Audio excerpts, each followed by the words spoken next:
Well, I'm back in the hot tub talking about conservatives and people who suffer from conservative thoughts. I recently attended a public hearing where I was hoping to announce to the public that I'm an urbanist and that I support things like bicycle lanes and narrowed streets and wide sidewalks and infrastructure for people to get from where they are to where they want to be. Urbanism is a movement online mostly that you can get involved with in your hometown through an organization in the United States called Strong Towns. Now, in civilized countries like Europe, they don't have strong towns. They just build communities that work. But here in the United States, we have to have a special group of progressively minded people who actually try to make cities function well for everybody, not just elites. When I say elites, I'm not talking about what conservatives think are the elites. I'm talking about people that have money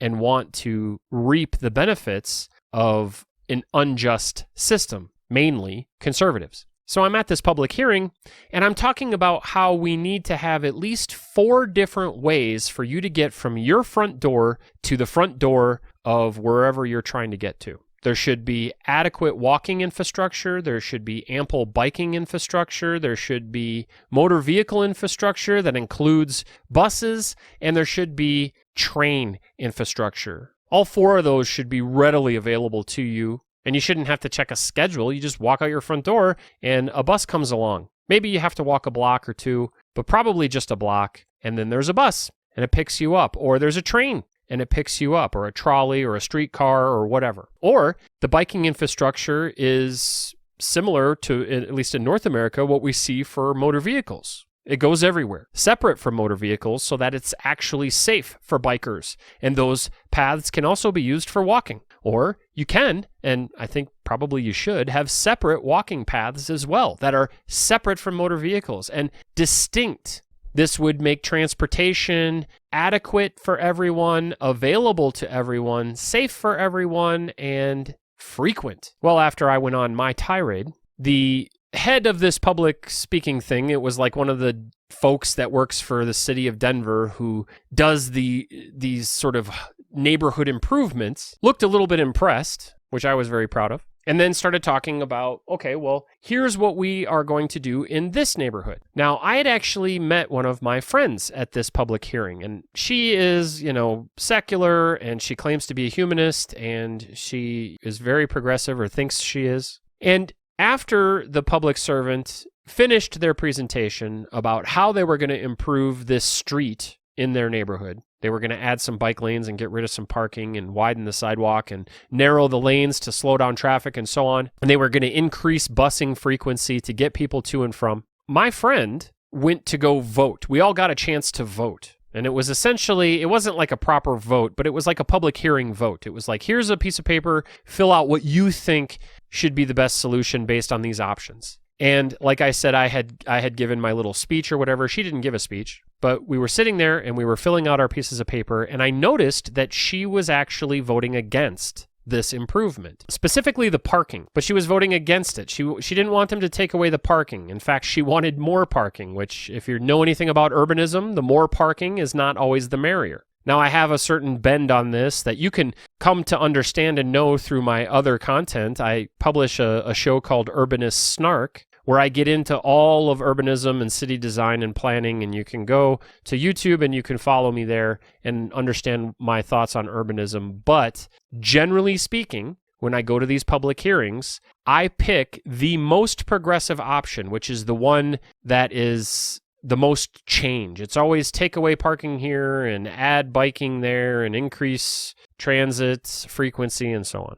And I noticed that she was voting for the least progressive option, and she was actually voting to poo-poo the idea altogether. And I said to her, hey, let's call her Jessica. I said, Jessica, just give me a second to explain this to you because I don't think you understand what this means. And I explained the whole thing to her. I explained to her how increased busing and more biking would lead to more parking, even if they take away certain parking spots, because less people would be driving to this location and more people would be walking, biking, and taking the bus to get to this location. And so there won't need to be that much parking. And this is what the neighborhood has decided is their plan to improve themselves. This is what these people want. And by the way, we didn't live in this neighborhood. We were just associated with this neighborhood through a mutual organization that we're both members of. That organization is located in this neighborhood, but none of us lived in this neighborhood.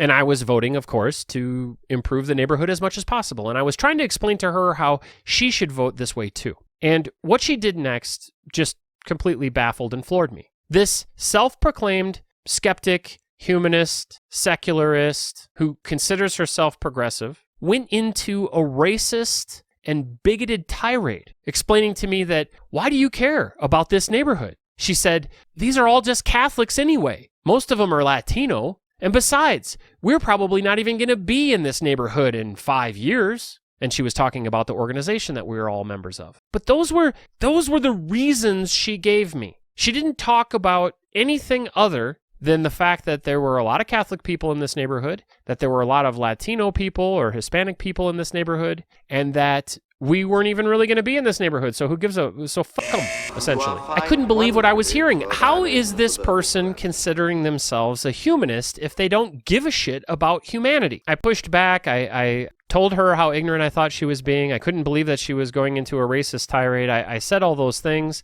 She still didn't back down from it, and so I walked out. I had to leave. It turns out I came back later. I just brought some of those forms with me and passed them out to the different small businesses that were in that area that wanted to vote for this but couldn't because they had to work. So I brought probably a dozen of these forms out to the different people that were working in these businesses, and they were very happy to fill out those forms. And then I went and collected them and brought them back and deposited them into the little ballot box thing that the public hearing, the whole point of the hearing was to get this information. But this really changed my perception of Jessica. I couldn't believe what she had said. And since that day, I've changed my relationship with Jessica. I don't associate with her anymore. Now, there are some loose ends that need to be tied up. I can't just completely disassociate from her, but I can't be friends with somebody who thinks that way about Catholics and Latinos and who thinks this way about her community. We're both members of a community organization,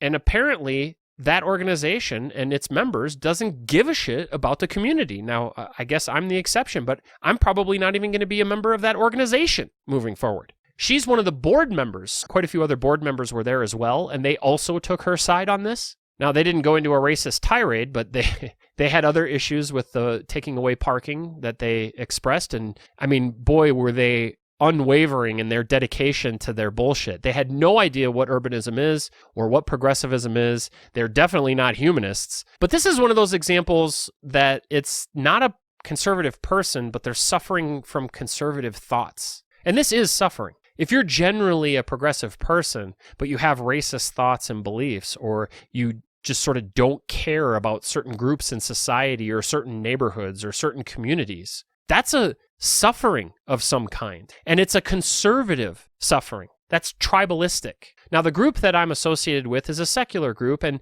so we have a fair amount of people who are recovering from their former religious beliefs, and some of them are angry. It's not very uncommon for somebody who has deconstructed their religious beliefs or, gotten out of their religious groups to feel angry towards the members of their religious group or their former friends and relatives and social network because they were lied to. And so it's just not uncommon. But as a progressive, as somebody who cares about humanity, that anger can't be projected out into society in a meaningful way. You're not going to make a community better by being bigoted towards it and stifling their progress. Now, during this tirade, I had brought up, I said, well, you're acting like Latino, Hispanic people and Catholics don't think secular thoughts and don't have secular questions or don't have questions that can be answered through science and the scientific method and a secular worldview. And this made her pause for a second. I think that was the one thing I said in response to her that actually got through a little bit. And she kind of looked at me like, oh, yeah, that is right, probably. But then she just went right back into, well, we're not even going to be here in 5 years, so what do we care? But not caring about a group of people is conservative. Abandoning groups of people because of whatever reason, in this case, it's because they were religious, because they were Latino, Hispanic, that's conservative. That's something a conservative would say. That's suffering from conservative ideas and thoughts. And by the way, this person is a progressive in most senses of the word. If you were to talk to her and she were to express her views to you, 95% of what she said you would identify as progressive. That's how she votes, that's how she generally thinks, and so on. But in certain instances and in certain cases, she suffers from conservative thoughts. And in this case, when I tried to explain to her how urbanism and how improving community spaces like streets and roads and making them more in line with urbanist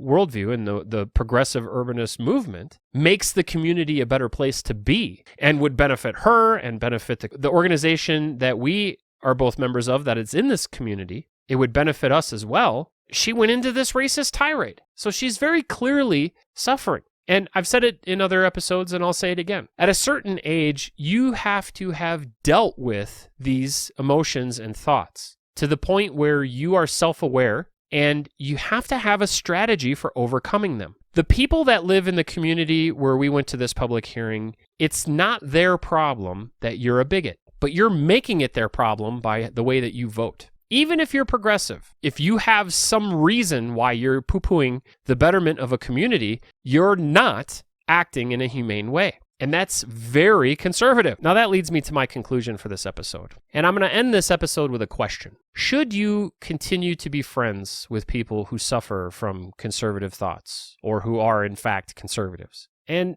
that's a really difficult question to answer. I have recently gone through a complete overhaul of my social network. Every single friend that I've had from my past, I've moved on from. Mostly due to conservative ideas and thoughts and feelings, much like we heard from Jessica. This story, this anecdote that I'm telling you now, is the reason why I moved on from my friendship with Jessica. I don't generally associate with her anymore, even though we're still members of some of the same groups. But what should you do? If you find yourself wanting to be more progressive and doing the work, right? You're reflecting on your own issues, you're self-aware, and you're doing things to be more self-aware, to learn more about yourself and who you are and why you are the way you are, and doing the work, the cognitive behavioral therapy to actually get through these negative emotions towards groups of people and to come out the other side a more social person and somebody who could consider themselves a humanist and a secularist and a progressive, then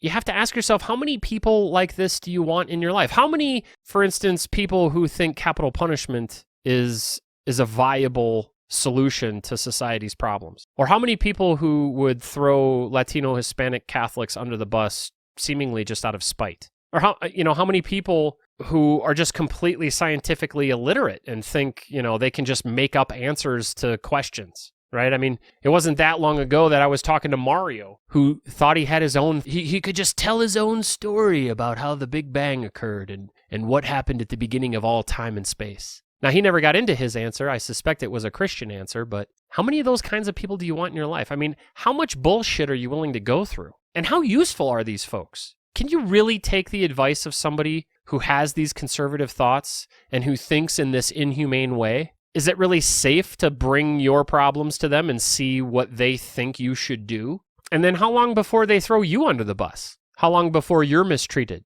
Inhumane people tend to be inhumane to everybody. They don't just pick, in this case it was Latino Hispanics or whatever, but they don't just pick certain groups of people. Once you dehumanize one group, it's much, much easier to dehumanize any group. But this question gets even harder if you're in any way socially isolated or socially awkward, or if you don't have great social skills, or if we're talking about not just your friends, but your family or your entire social network. I can't tell you how difficult it's been for me to actually move on from my entire social network. I mean, essentially, I have no friends right now. And all of my family members, I've moved on from them too, and for the exact same reasons. Now, I preach being cooperative and getting people through their conservative thoughts to the other side, but at some point, I just had to cut out toxic people from my life and start again fresh. I had tried everything I could think of. I'd been pushing back against this sentiment and these conservative ideas for years and years and years, sometimes decades with some of the folks in my life. And, at some time, at some point, you just have to move on. You've heard your last argument for anti-Semitism, or you've heard your last story for how the universe came into being, or you've heard your last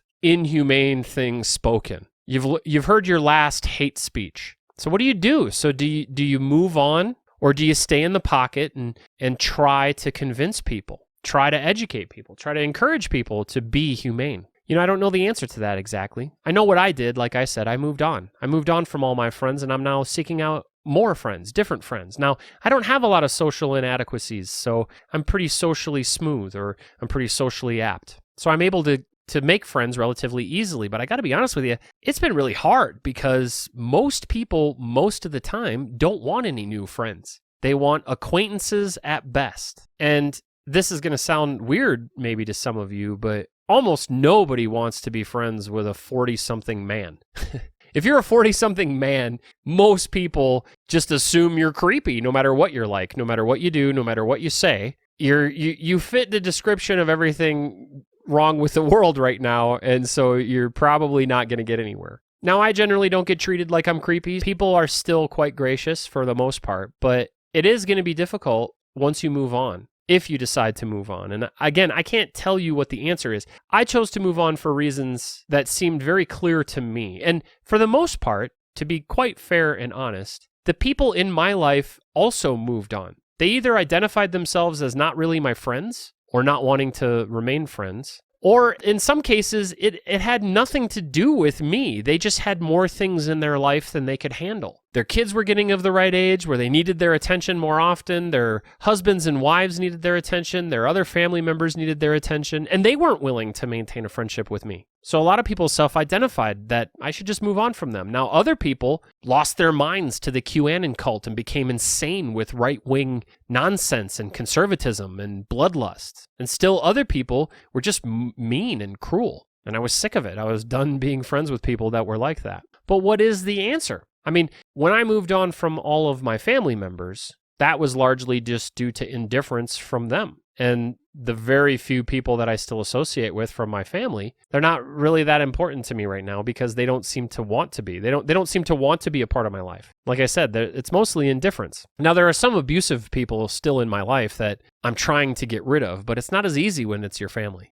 One thing I can tell you is that once you do come out the other side, once you do rid yourself of all these people, this negative influence, the conservative thinkers, the conspiracy theorists, the folks that call for, more guards at the border, or the folks that have a group of people that they hate, and they feel perfectly comfortable speaking about their hate and trying to propagate their hate. And I know when I say that, you're thinking maybe Tucker Carlson, or you're thinking maybe Ben Shapiro or Jordan Peterson or Joe Rogan, or the people that, it's really animated the way that they hate. Or, maybe you're thinking Steven Crowder. But I'm not talking about pundits and public figures. I'm talking about people conversations you're having at your dinner table or over the phone with your friends. When I hear people from my life talking about who cares about Latino neighborhoods or Black Lives Matter protesters, and they're dehumanizing people and they're calling for violence and things like that, or they're just, like my friend Jessica, just going on this weird racist tirade and calling me out, saying, why do you care about Catholics? Why do you care about Hispanics? That's hate. And it's this sort of palatable hate that we hear often. And we accept in other people, and we think, oh, they probably don't really think that way, or we deny it altogether and say, well, they're not really like that, or I'm sure they didn't mean it, or whatever. We just hand wave it away. But I can tell you, when you are rid of those people, when those people are no longer in your life anymore, there's a real weight that's lifted, because you know that you never have to go through one of those conversations again where you're now forced to be confronted with somebody else's bigotry and hatred. And that's incredibly liberating. That makes you feel better about your next interaction. Now, as you go out into the world and try to find new people to associate with, I can't guarantee you, of course, that you're going to meet good people. In fact, I think it's much more likely that you'll meet bad people, especially if you live in North America. especially if you're a progressive in the same way I am, who's a humanist, who cares about society and community. I think it's much more likely that you're going to meet bad people. But at the very least, you can start afresh with each new person. And if you are confronted with bigotry or hate, then you don't have to continue. You don't have a lot of time invested. And that's also very liberating. You can easily divest from that situation and move on to the next person. Whereas that's not the case with people that have been in your life for a really long period of time, or people that you have a lot of time and money and energy and friendship invested in. But I can tell you, and I just want to reiterate this, if you do decide to move on from your friends and family due to their bigoted ideas or due to the fact that you've been enlightened to a point where even the smallest inhumane infraction is an offense to your moral system and your moral sensibilities, when you do get free of the folks that are like that in your life, even the folks that have been in your life for a really long period of time, there is a certain weight that lifts. There is a certain light at the end of the tunnel. You do get to start fresh. And the outcome, the future, there's good reason to be optimistic. There's good reasons to think that you'll find good people at the next thing you go to. Thank you for listening to the Hot Tub Monologues.